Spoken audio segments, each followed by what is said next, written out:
सब प्रेम साहिब बंदगी।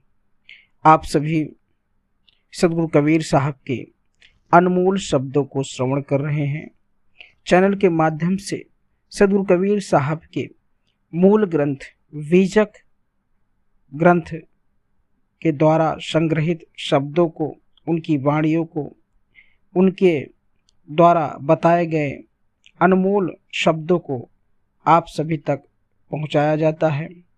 सदगुरु कबीर साहब ने संसार के लोगों को ज्ञान की बात बताई है। अपने बीजक में सदगुरु कबीर साहब ने संसार के समस्त मनुष्यों को वह ज्ञान दिया है जिस ज्ञान के लिए मनुष्य मंदिर, मस्जिद, गुरुद्वारा, काबा, दरगाह, तमाम स्थानों पर दौड़ता रहता है, भागता रहता है।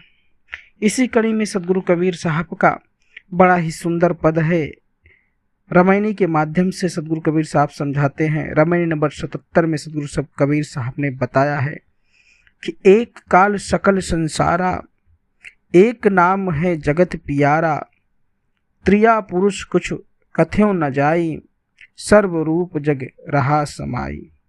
रूप निरूप जाए नहीं बोली, हलुका गरुआ जाए न तौली। भूख न तृषा धूप नहीं छाही, दुख सुख रहित रहे तहि माही। सदगुरु कबीर साहब कहते हैं संसार की समस्त वस्तुओं को वह समझा रहे हैं कि संसार की जो ये वस्तु हैं, इन वस्तुओं को अकेला काल ही पीसता रहता है, जबकि आत्मविश्वास ही सबका प्रिय है, जो कि चेतन स्वरूप होते हुए भी ना तो स्त्रीलिंग है और ना ही पुल्लिंग है। यह सभी शरीरों में रहने के कारण सर्व रूप से व्याप्त है। उसे भौतिक या सांसारिक और अदृश्य कुछ भी नहीं कहा जा सकता। वह केवल ज्ञान स्वरूप ही है। उसे हल्का या वजनी करके नहीं आंका जा सकता। वह भूख, प्यास, छाया, धूप, गर्मी, सर्दी सबसे विरक्त है। कहने का अर्थ यह है कि वह दुख सुख से दूर स्वयं को अस्तित्व में विद्यमान है।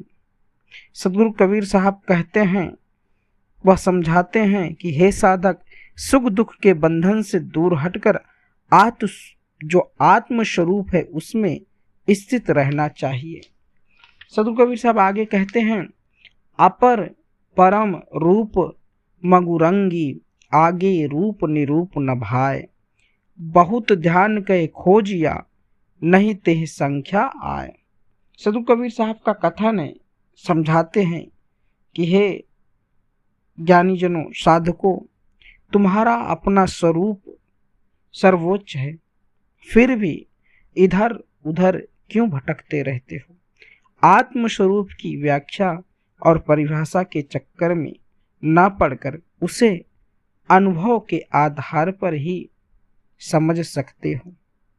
जीव गुण और ज्ञान के क्षेत्र में एक समान होते हुए भी असंख्य व्यक्तित्व से परिपूर्ण यह सर्वोपरि भी है। सदगुरु कबीर साहब की जो वाणी है, उस वाणी में जो रहस्यमयी बातें होती हैं, उन शब्दों को जब तक आप ध्यान पूर्वक नहीं सुनेंगे, जब तक लगन से उस शब्दों को अपने मन में बिठाने का काम नहीं करेंगे, तब तक आपको समझ में नहीं आएगा। क्योंकि एक एक शब्द में राज छुपा हुआ है। सदगुरु कबीर साहब के एक एक शब्द कुछ न कुछ बताने का प्रयास करता है।